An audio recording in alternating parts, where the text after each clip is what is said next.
میرا پیارا نبی کتنا پیارا نبی ساری دنیا کا ہے۔ ویڈیو کو لائک کر کے آگے شیئر ضرور کر دینا، اور دونوں کے سر پہ ہاتھ رکھ کے دعائیں دی، اللہ تمہاری محبتوں کو قائم رکھے، تمہاری نسل میں برکت عطا کرے۔ اور اس کے بعد فرمایا جب تک شوہر ناراض رہتا ہے اللہ کے معصوم فرشتے عورت پہ لعنت کرتے ہیں، فاطمہ کبھی شوہر کو ناراض نہ کرنا ورنہ قیامت کے دن تم اس سے ملاقات نہیں کر سکتی۔ میرے رسول نے بیٹی کو یہ کہہ کر قیامت تک کی بیٹیوں کو تعلیم دی اور ماں باپ کو یہ پیغام دیا، اگر بیٹی کسی غلط فہمی کی وجہ سے شوہر سے ناراض ہو کر آئے اس کو شے مت دیا کرو، گھر میں بٹھانے کی بات مت کیا کرو۔ نبی پاک صلی اللہ علیہ وسلم کی بیٹی کا گھر کا حال سنا دیا کرو، ایک مہینے تک گھر میں چولہا نہیں جلتا، فاطمۃ الزہرا کی زبان پہ شکایت نہیں۔ آج بیٹیاں ماں باپ کے پاس یہ شکایت لے کر آتی ہے، فلاں کا شوہر تو پارکوں میں لے جاتا ہے میرا شوہر نہیں لے جاتا، فلاں کا شوہر تو فلموں میں لے جاتا ہے میرا شوہر نہیں لے جاتا، فلاں کے یہاں تو ہر ولیمے میں نیا جوڑا بنتا ہے میرا شوہر نہیں بناتا۔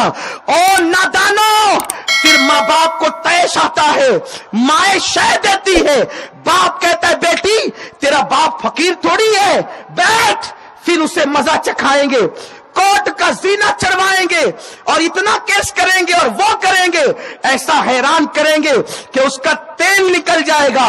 واہ رے باپ، تو نے باپ بننے کا بڑا اچھا حق ادا کیا، واہ رے ظالم ماں، تو نے ماں ہونے کا بڑا اچھا حق ادا کیا۔ سنو، شریفوں کی شان نہیں کہ وہ کوٹ تک جائے، ارے مسلمان کی بیٹی وہ ہے جو نماز کے لیے مسجد نہیں جاتی تو اپنے حق کے لیے کوٹ میں کیا جائے گی۔ ہماری بیٹیاں کوٹ میں جا کر اپنے حق کا بھیک نہیں مانگتی، ہماری بیٹیاں وہ ہے مرد مسجد میں جا کر اللہ کی بارگاہ میں بھیک مانگتے ہیں، لیکن بیٹیاں وہ شان رکھتی ہے اللہ ان کے لیے بھیک ان کے گھروں میں اتار دیتا ہے۔ جب ہماری بیٹی مسجد میں نہیں جاتی ہماری بیٹی کوٹ میں کیوں جائے گی؟ ہماری بیٹی کوٹ تک کیوں جائے گی؟ وکیلوں کے دھکے کھانے، پولیس کے ہاتھ میں ہاتھ دینے، ہاتھوں میں ہتھکڑیاں ڈالنے، برقع پہن کر اسلام کو رسوا کرنے؟ کہاں ہو تم لوگ؟ کہاں ہو؟ اگر بالفرض شوہر سے نہیں بنتی طلاق کی نوبت بھی آتی ہے، کھوٹی کا دعویٰ کرتے ہو، ارے تمہیں شرم آنی چاہیے۔ جس شوہر نے پیر کی جوتی سمجھ کر تمہاری بیٹی کو نکال کے پھینک دیا تم اس کے پاس بھیک مانگ رہے ہو کھوٹی کا؟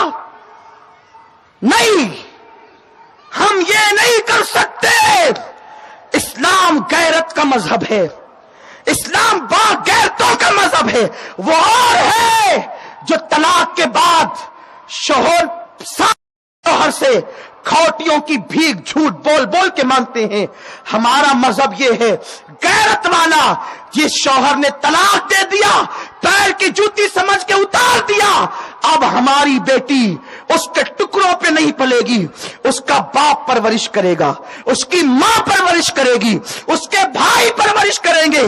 اور سنو، طلاق کے بعد بیٹیوں کا ذہن بنتا ہے کہ اب مجھے دوسری شادی نہیں کرنا، اور اگر کوئی کر لے عورتیں بات کرتے دیکھا دوسرا شوہر شریف ہوتی تو دوسرا کیوں کرتی؟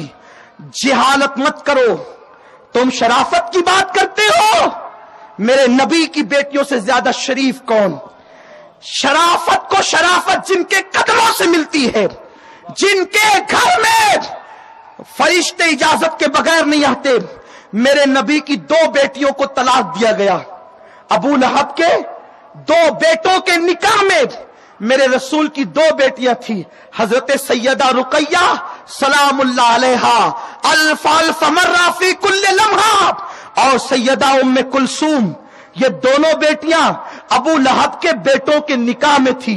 اسلام کی آمد سے قبل میرے سرکار نے ابو لہب جو حضور کا چچا تھا, یعنی اپنے چچا زاد بھائی کے ساتھ اپنی بیٹیوں کو دیا تھا, ایک کے ساتھ ایک, دوسرے کے ساتھ ایک. اس طرح سے 2 بیٹیاں تھی. میرے آقا نے جب اعلان نبوت کیا تو مکے کے ظالموں نے بہکایا, ابو لہب محمد کسی سے رکتے نہیں, ایک کام کرو ان کی بیٹیوں کو طلاق دے دیا جائے. جب ان کی بیٹیوں کو طلاق دے دیا جائے گا تو محمد عربی اتنے بوجھ تلے دب جائیں گے کہ پھر وہ دین کا کام نہیں کر سکیں گے. میرے رسول کی 2 شہزادیوں کو, مقدس بیٹیوں کو طلاق دے دیا گیا. بیٹیاں روتی ہوئی آ گئی, اللہ اکبر. لیکن قربان جائیں, شرافت جن کے قدموں کا صدقہ ہے, شرافت اور عصمت جن کے گھر کی خیرات ہے, ان دونوں بیٹیوں کا پھر دوسرا نکاح ہوا کہ نہیں ہوا؟ اور دوسرا نکاح کس کے ساتھ ہوا؟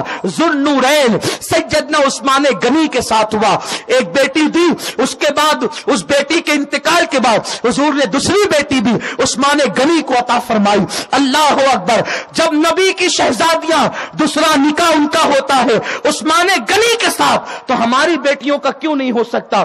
اور یہ شرافت کے خلاف نہیں ہے, اس لیے کہ شرافت ان کے گھر کی کنیز ہے جن کا نکاح عثمان غنی کے ساتھ ہوا تھا. تو اگر کبھی کوئی حادثہ ایسا ہو جائے تو ہم اپنی بیٹیوں کا دوسرا نکاح ضرور کریں تاکہ وہ عزت کے ساتھ جی سکے. اور میں اپنی قوم کی بیٹیوں سے کہوں گا, لیکن کوشش یہ کرو جیسا شوہر مل جائے اس کے ساتھ نباہ کر لو. اگر غریب ملے نا, میرے آقا فرماتے ہیں روحی فدا صلی اللہ علیہ وآلہ وسلم کہ اگر کسی عورت کو غریب شوہر مل گیا اور صبر کے ساتھ وہ اس غریب شوہر کے ساتھ نباہ کر لیتی ہے, ایسی عورت کو جنت میں میرا پڑوس عطا کیا جائے گا. اے میری قوم کی بیٹیوں, یہ دنیا چند دن کی ہے, اس میں حیا کے ساتھ جی لو, اس میں غیرت کے ساتھ جی لو, اس میں عفت کے ساتھ جی لو. اے میری قوم کی بچیوں, مجھے بتاؤ تو صحیح, میرے رسول کی شہزادیوں نے اپنی زندگی کو کیسے گزارا, کتنی تکلیف میں بظاہر گزارا. اللہ اکبر. جن کے گھر میں اللہ اکبر 1 مہینے تک چولہا نہ جلے, 17 پیون چادر میں لگے, اس شان سے, بلکہ کبھی کبھی تو دوپٹہ نہ رہا تو اونٹ کا چمڑا بھی اوڑھ کر کے اپنی زندگی کے لمحات کو گزارا. لیکن آج کپڑوں کے نام پر, آج زیور کے نام پر, آج دولت کے نام پر, آج پارکوں میں گھومنے کے نام پر, اللہ اکبر, قوم کی بچیاں کسی کے بھی ہاتھ میں ہاتھ دیتی ہے.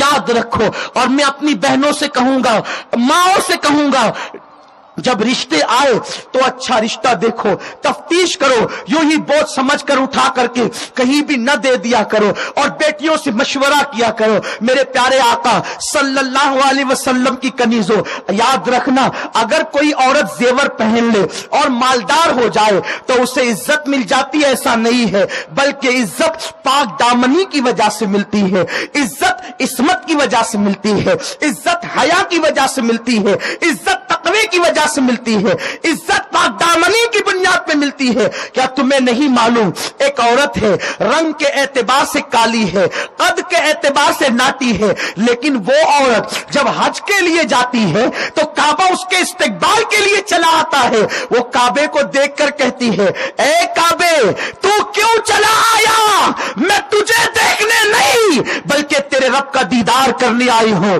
وہ کون عورت تھی؟ اسی کو رابعہ بصری کہتے ہیں. اس لیے میری قوم کی بیٹیوں, بہت سی بچیاں پریشان ہیں, ان کو اچھے رشتے نہیں آتے. مجھے بتاؤ, رات و دن ٹی وی کا منہ پکڑ کر بیٹھو گی تو اچھے رشتے آئیں گے؟ گانے ہیڈ فون لگا کر سنو گی, اچھے رشتے آئیں گے؟ گندی تصویروں میں وقت گزارو گی, اچھے رشتے آئیں گے؟ سنو, اگر اچھا رشتہ چاہتی ہو درود کے اندر ڈوب جاؤ, میرے آقا کا نام پڑھو.